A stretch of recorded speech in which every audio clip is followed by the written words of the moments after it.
We should all now be aware of the versatility of a hybrid club and the reasons why you should have it in your bag. But more in detail about why we can use a hybrid club on a par 4 tee shot is the fact that for a lot of golfers, when they walk up onto a tee, they look at the marker and it says par 4 and they instinctively reach for driver. It's just what they've always done.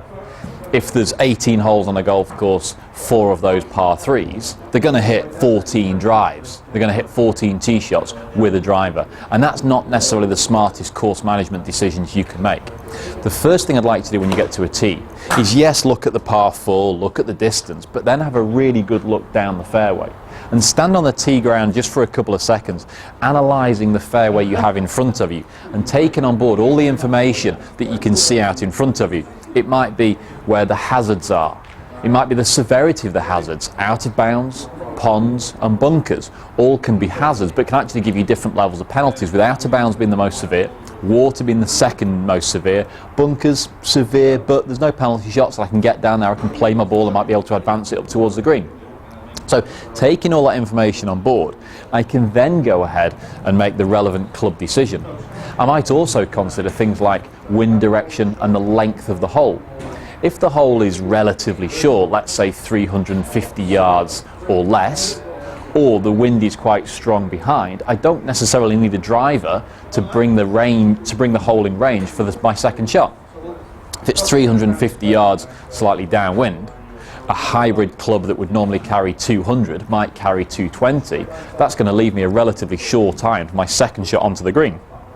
The benefit of hitting the hybrid club off the tee is it's not going to go too far, so it might not roll into the bunker or it might not reach the pond or the ditch.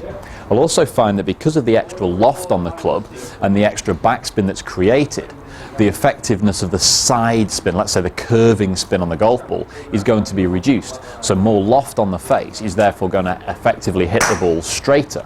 So I can set up now on a relatively low tee peg. I don't need my big high driver tee peg for this shot. Relatively low tee peg with my hybrid club, picking my spot on the fairway that's nice and safe. But now I've picked my spot, I'm going to commit to the shot.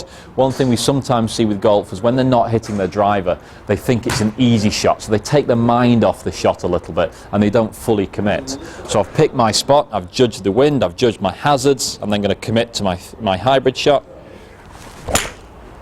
I'm then able to hit the ball nice and high with my 3 hybrid, knocking it down the fairway. It's going to land down there over 200 yards with a little bit of run out, and hopefully that's got me back in play on the par 4 tee rather than instinctively grabbing the driver every time you see a par 4. Consider the option of hitting a hybrid off the tee.